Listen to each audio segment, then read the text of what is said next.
दोस्तों नमस्कार। लुटियंस की दिल्ली की धड़कनें बढ़ी हुई है और बढ़ी हुई धड़कनें जब खुले आसमान तले सुनाई देने लग जाए तो फिर ये मानकर चलिए सबसे बड़े मुहाने पर आकर पूरी राजनीतिक सत्ता खड़ी हो गई है, जिस मुहाने के बाद या तो रास्ता बदलेगा या फिर रास्ता बदलने वालों को ही बदल दिया जाएगा। यह परिस्थिति लुटियंस की दिल्ली में इससे पहले कभी नहीं थी और खुले आसमान तले जब हर राजनीतिक दल की राजनीति आकर खड़ी हो जाए तो उसके बाद सौदेबाजी नहीं, रास्ता टटोलने का चिंतन मनन शुरू होता है। कल तक इस बात का जिक्र पीएमओ के भीतर था। कल तक संवाद पीएमओ और गृह मंत्रालय के बीच हो रहे थे। कल तक यह संवाद बीजेपी के अध्यक्ष पीएमओ और होम मिनिस्ट्री के भीतर था। कल तक यह संवाद एनडीए की मंगल मिलन की जो बैठक पार्लियामेंट चलने के दौरान होती थी उसमें फुसफुसाहट के तौर पर था। लेकिन अब बात इसलिए खुलती चली जा रही है क्योंकि हर किसी को पता है कि आने वाले वक्त में कैसी राजनीति का सामना उन्हें करना पड़ेगा, और खास तौर से तब जब इस देश के गृह मंत्री इस देश के लोगों से पहली बार ये कहने सड़क पर आए और खुले आसमान तले आए कि इस देश की जनता को अब विरोध करना चाहिए कांग्रेस का, क्योंकि कांग्रेस ने इनकार कर दिया है कि वो वंदे मातरम के पहले दो पैरे के बाद नहीं गाएगी। और जो 1930 के दशक में जो फैसला कांग्रेस ने लिया था वो चाहते हैं कि दरअसल उसी फैसले के अनुरूप कांग्रेस गाए तो ये देश की जनता विरोध के लिए खड़ी हो जाए। आप कह सकते हैं इस देश के गृह मंत्री अपनी ये बात एक प्रेस कॉन्फ्रेंस के जरिए कह सकते थे। आप यह भी सोच सकते हैं कि दरअसल प्रेस कॉन्फ्रेंस ना सही लेकिन कुछ मीडिया हाउसेस को बुलाकर ये बातें कही जा सकती थी जिससे लगता कि वो चारों तरफ से इस देश के बड़े बड़े मंत्रियों से, बड़े बड़े विभागों से या फिर अपने ऑफिस के अधिकारियों से ही घिरे हुए हैं।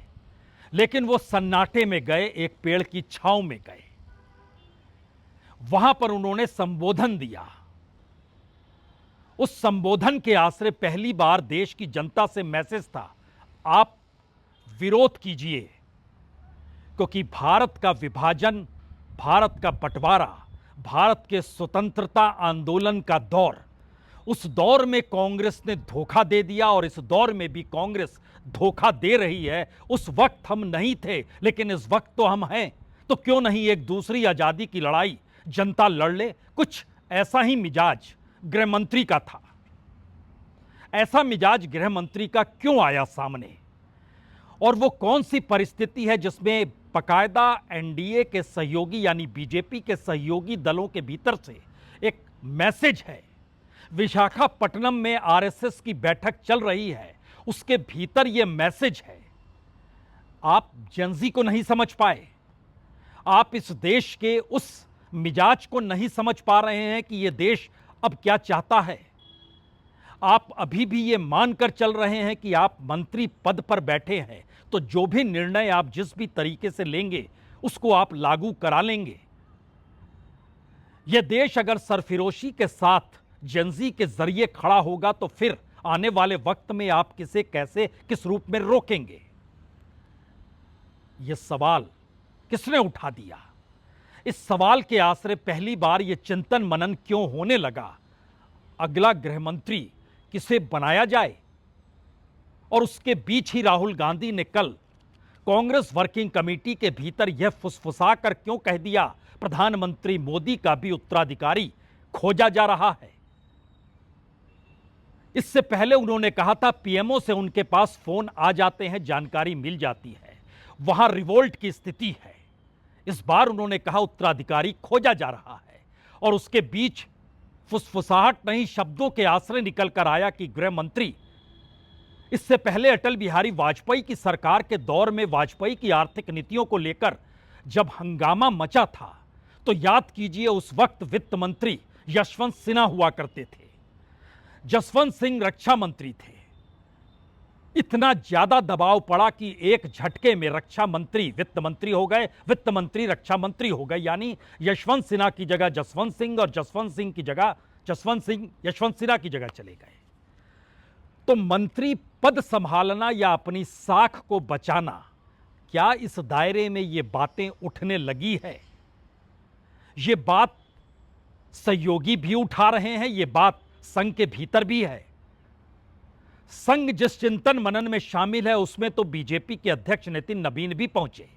विशाखापट्टनम में यह बैठक हो रही है।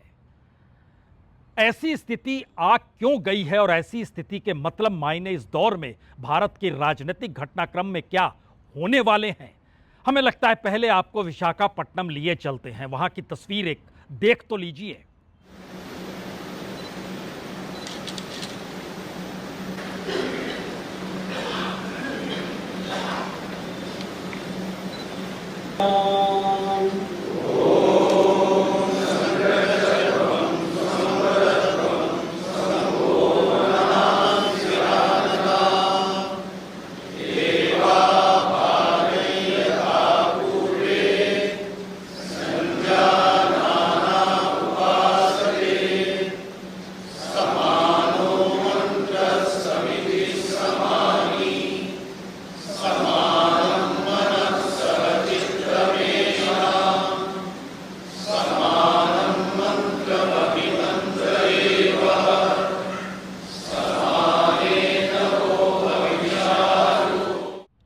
नागपुर और दिल्ली से उठकर विशाखापट्टनम स्वयंसेवक पहुंचे हुए हैं और आंध्र प्रदेश के मुख्यमंत्री दिल्ली आए हुए हैं।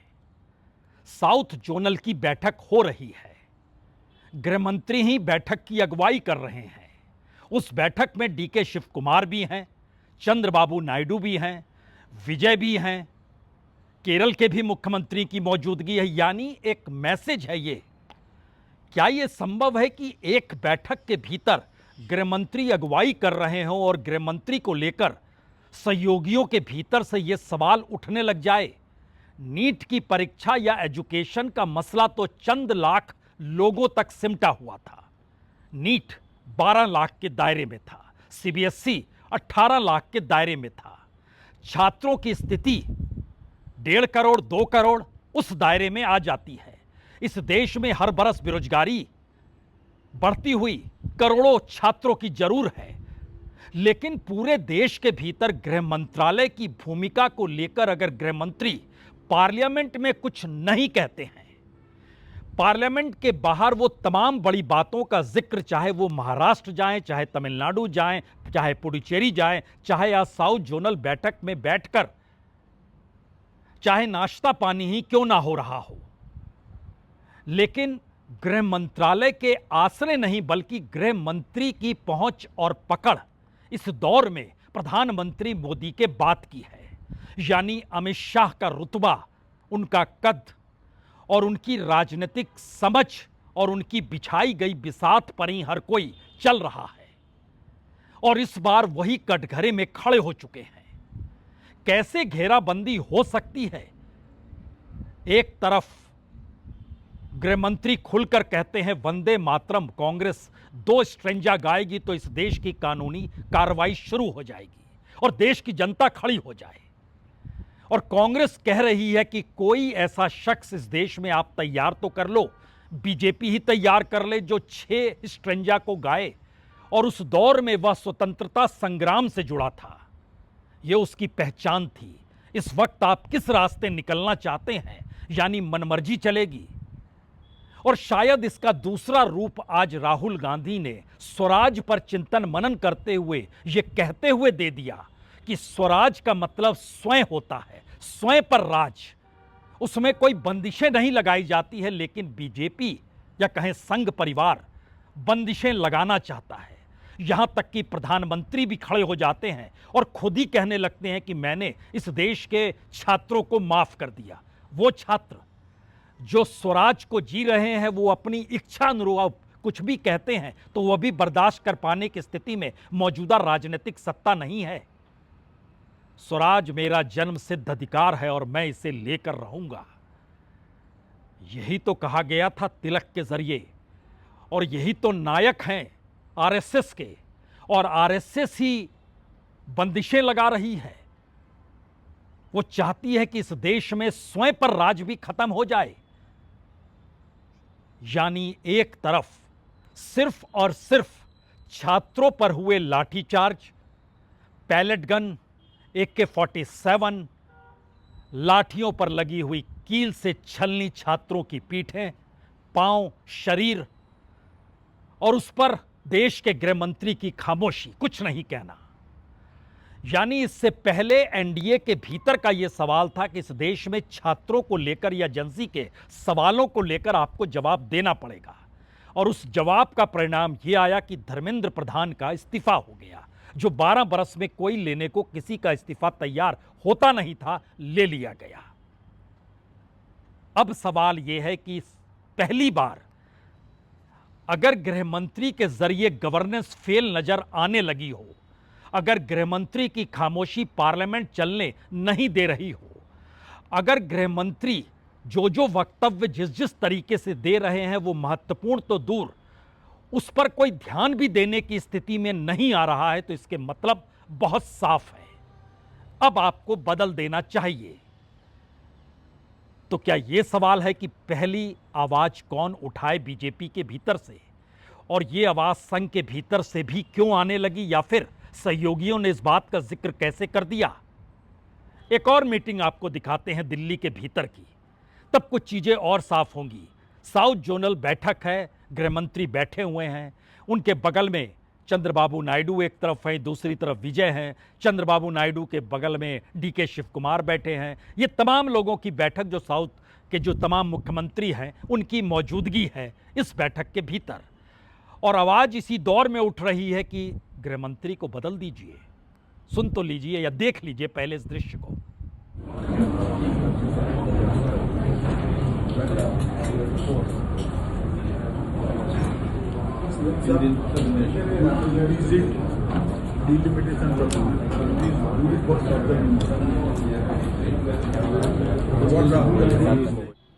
इस बैठक में किसने क्या कहा यह तो आप सुन नहीं पाए होंगे, लेकिन दिल्ली के भीतर गलियारों में जो धड़कनें हैं वो इस बात को लेकर है कि कहीं इस देश के भीतर मैसेज ये तो नहीं जा रहा है कि अब ये देश जेंजी को ही सुनना चाहता है, और एक आवाज के भीतर हर उस जगह पर जेंजी की मौजूदगी हो जाती है जहां पर सरकार जवाबदेही ना ले पा रही हो, ना दे पा रही हो।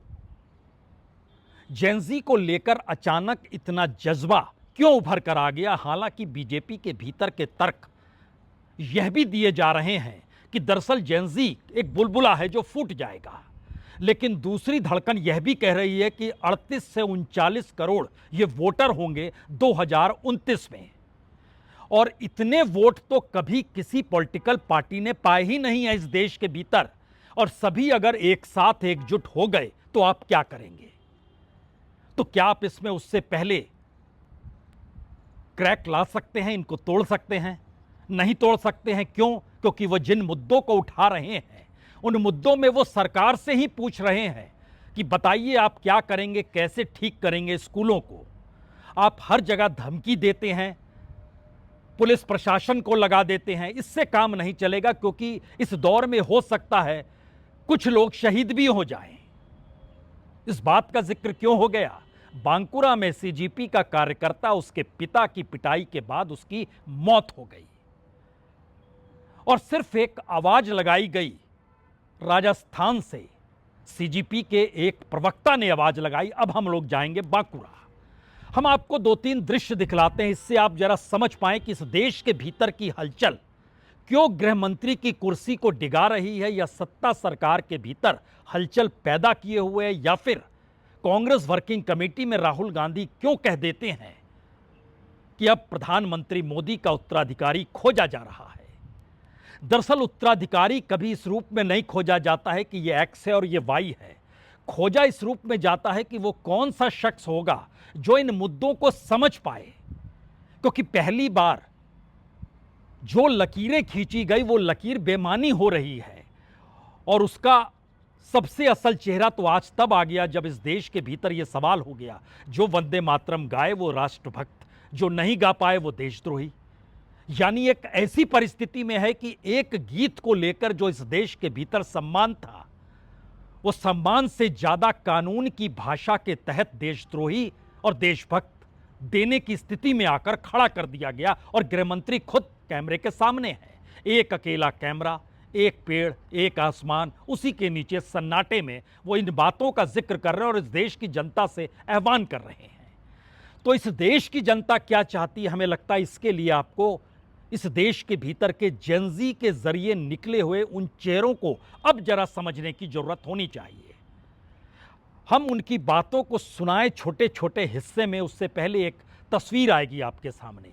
ये दरअसल बांकुड़ा के उस गांव की तस्वीर है जहां पर जाने का रास्ता नहीं है, सड़क नहीं है, बरसात हुई है, कीचड़ कांदो है, लेकिन उसको रौंदते हुए बड़ी भीड़ जेनजी की चली जा रही है उस कार्यकर्ता के घर पर जिसके पिता की मौत हो गई, या कहें पीटते पीटते जिनकी हत्या कर दी गई।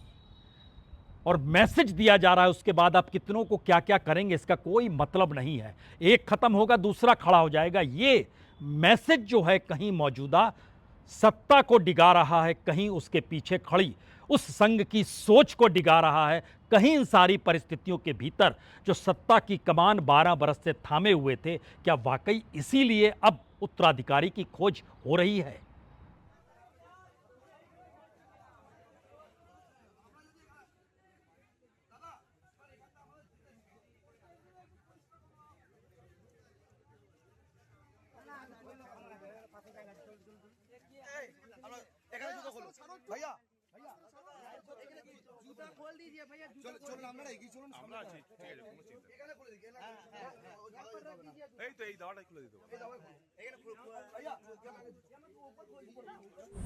ये जो डायलॉग में इंगेज ना करने का इनका सिस्टम है वो इनको बदलना ही पड़ेगा। आपको अगर लग रहा है कि आप डरा धमका कर लोगों को रोक देंगे तो वो कुछ दिन तक चलेगा, उसके बाद वो लोग भी आपके खिलाफ खड़े हो जाएंगे तो आप कहीं मुंह दिखाने लायक नहीं छुपेंगे। तो सबसे पहली जीत हमारी हो चुकी है, प्रिंसिपल को सस्पेंड कर दिया गया है। प्रिंसिपल को सस्पेंड कर दिया गया है, ये हमारी सबसे पहली जीत है। और ये जीत मैं डेडिकेट करता हूँ अब्दुल को, अब्दुल के पिता को। जिस अब्दुल ने कल मुझे कहा था कि भैया मेरे पिता चले गए, कोई बात नहीं, लेकिन हम स्कूल ठीक करने के लिए लड़ते रहेंगे। तो अब्दुल, मैं कहना चाहता हूँ हम लड़ रहे हैं और हम सारे स्कूल ठीक करके रहेंगे। हमें लगता है कि जो हाई पावर्ड कमेटी है उसके जो भी मेंबर्स हैं उनके बारे में हमें पता होना चाहिए। सारे ही इंडिपेंडेंट लोग उसमें होने चाहिए। We don't want any alignment with any of the political party और एनीथिंग। सो ये जो सारी चीज़ें हैं इसमें हम चाहते हैं कि जो हाई पावर्ड कमेटी है वो बहुत इंडिपेंडेंट हो, उसमें सीजेपी के भी मेंबर्स हो एंड प्रोसेस बहुत जल्दी हो। पहिल्यांदा बघतो, मैं मेरी जिंदगी में पहली बार देख रहा हूँ। एक मिनट चोरी पकड़ने के लिए बाहर दूसरे स्कूल के बच्चे लाए गए। इस देश की पहली जरूरत स्कूल है और उन स्कूलों के बीच अगर जेनजी पहुंच चुका है तो वो जानता है जिन स्कूलों में है कल वह जेनजी होंगे। उसे पता है जो मौजूदा वक्त के जेनजी हैं, अगर इन्होंने व्यवस्था की जिम्मेदारी और जवाबदेही नहीं थोपी तो फिर एक अराजकता स्थिति इस देश के भीतर होगी, जहां राजनीतिक सत्ता जब चुनावी समीकरणों को भी अपने अनुकूल करने लगी हो और विपक्ष घुटने टेक चुका हो और बार बार उसी ने ऐलान किया कि इस देश का जेनजी जाग तो जाए, और जब वो जाग रहा है तो वह अपनी दृष्टि से सोच रहा है। उसे राजनीति नहीं करनी है, उसे गृहमंत्री की कुर्सी नहीं चाहिए, उसे वो जवाबदेही और जिम्मेदारी चाहिए जिसके दायरे में कई कुर्सियां आ जाएंगी इस देश के भीतर की। या मौजूदा वक्त में जनता इस देश के भीतर जानना समझना चाहती है कि जो हालात हैं उसकी जिम्मेदारी लेगा कौन। अब अगला सवाल जो वंदे मातरम से फिर जुड़ेगा, इसलिए जुड़ेगा क्योंकि पार्लियामेंट ने कानून पास किया और विपक्षी राजनीतिक दल ने कह दिया बिल्कुल नहीं मानेंगे, यानी इस देश के भीतर संसद से पास हुए कानून का कोई महत्व नहीं बचा। यह ठीक वैसे ही है जैसे सुप्रीम कोर्ट ने उत्तर प्रदेश सरकार से कहा बुलडोजर नहीं चलाइए, उसने कहा चलाएंगे, उसने चला दिया। उसके बाद जब अदालत में पहुंचा कोई व्यक्ति पीआईएल के जरिए तो खारिज कर दिया गया। कहा ये समझदारी होनी चाहिए मुख्यमंत्री या वहां के गवर्नमेंट के भीतर में। सुप्रीम कोर्ट की बात कोई मान नहीं रहा है, पार्लियामेंट ठप हो चुकी है, वहां से पारित कानून मानने को तैयार वही विपक्ष नहीं है जो कि पार्लियामेंट के भीतर ही विपक्ष है। इस देश के भीतर का बेसिक इंफ्रास्ट्रक्चर धराशायी हो चला है। इस देश के भीतर जो दुनिया में सबसे ज्यादा जेंजी है उसके लिए आपके पास काम नहीं है, और काम नहीं है तो इसका मतलब है आपका मैन्युफैक्चरिंग सेक्टर और प्रोडक्शन डाउन है। वो जब डाउन है तो इसका मतलब है कि इस देश की इकोनॉमी रुक गई है, थम गई है, क्योंकि खरीदार के पास पैसे नहीं है और सबसे बड़ा कंज्यूमर जेंजी होता है। उसी के हाथ में वो सारी चीजें होती है जो परिवार का हिस्सा भी बनती है और इंडिविजुअल लेवल पर उसकी जरूरतों को भी तय करती है। बैंक खुद कह रहा है कि देखिए लाखों करोड़ रुपए एजुकेशन को लेकर लोन दिए जा रहे हैं, लेकिन चुकता नहीं हो पा रहे क्योंकि लोन लेने के बाद उनको रोजगार मिल नहीं पा रहा है। खुद आरबीआई बतला रहा है कि यह देश सोने को गिरवी रख कर चल रहा है। 4 लाख करोड़ से ज्यादा एक साल के भीतर सोना गिरवी रखकर लोग पैसा बैंक से उठा रहे हैं। कहां कहां कैसे कैसे खड़े होंगे जब पता चलता है कि इस देश में पर्सनल लोन ही सिर्फ 134 लाख करोड़ रुपए लिए गए हैं और सरकार का अपना बजट, अपना वेतन, अपनी नौकरी, अपने गवर्नेंस के तौर तरीकों के सामने ये रकम कई गुना ज्यादा की है। भारत का बजट भी 50-55 लाख करोड़ का है।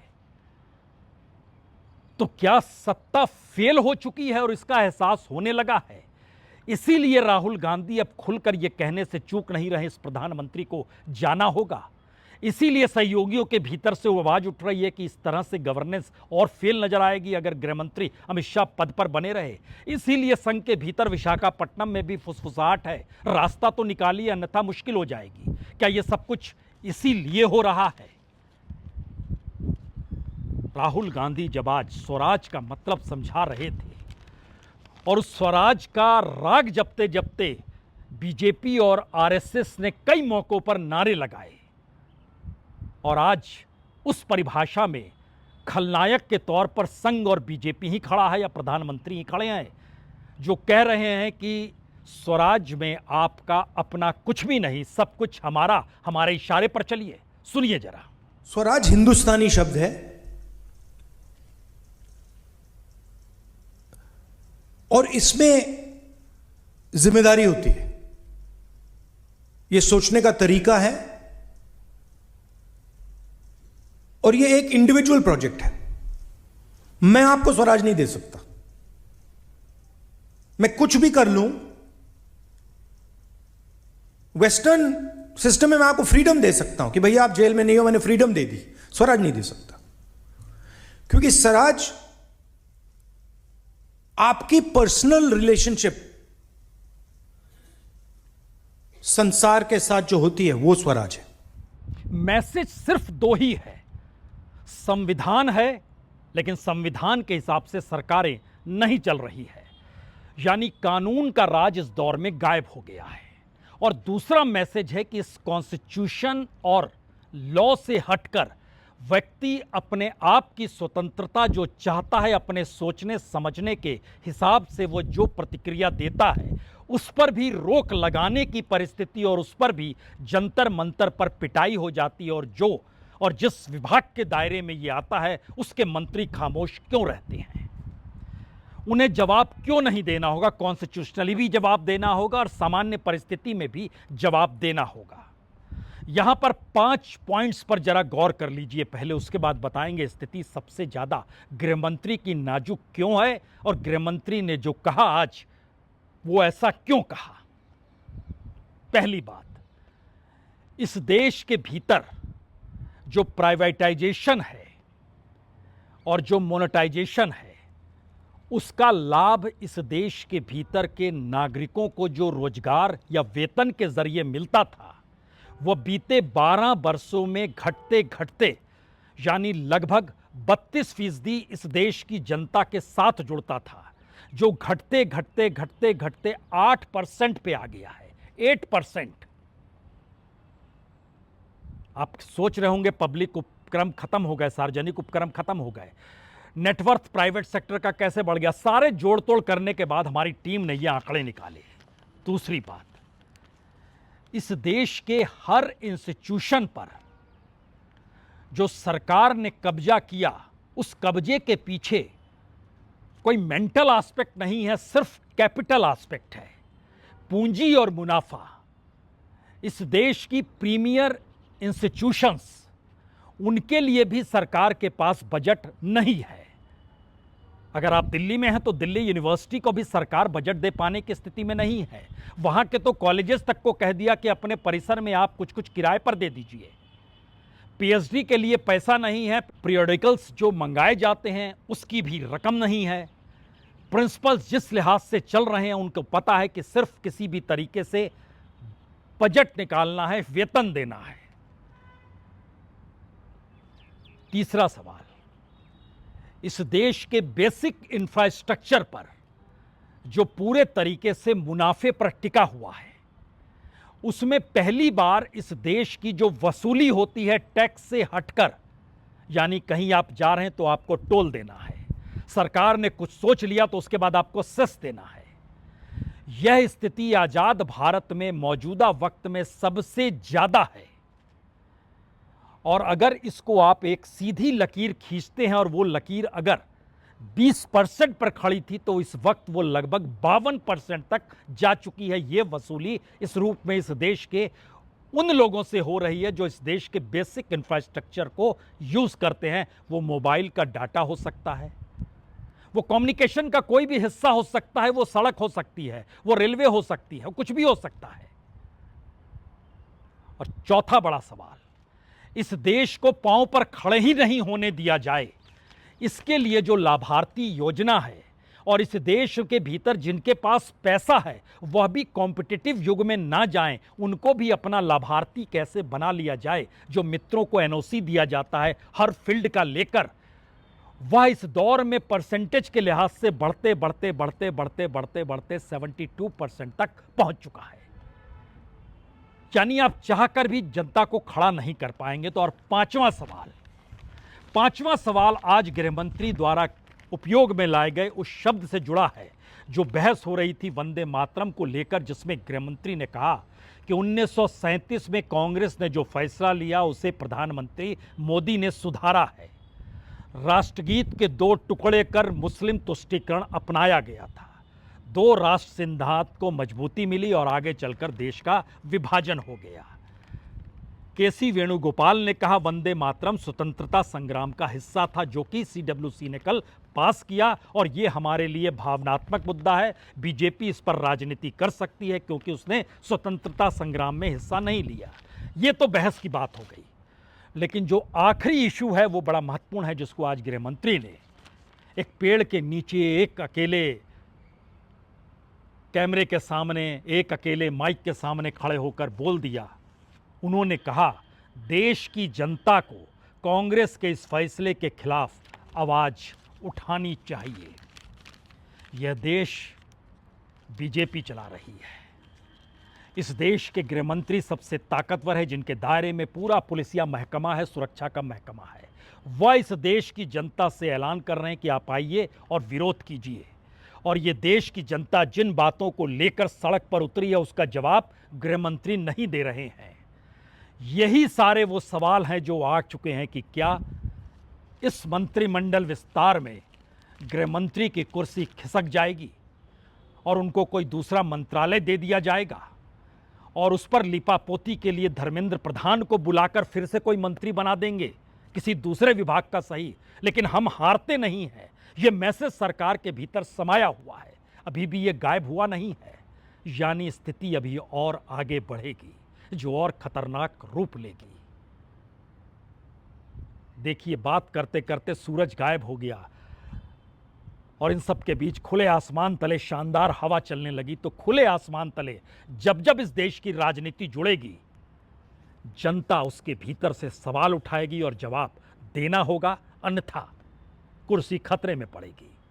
बहुत बहुत शुक्रिया। बहुत बहुत शुक्रिया।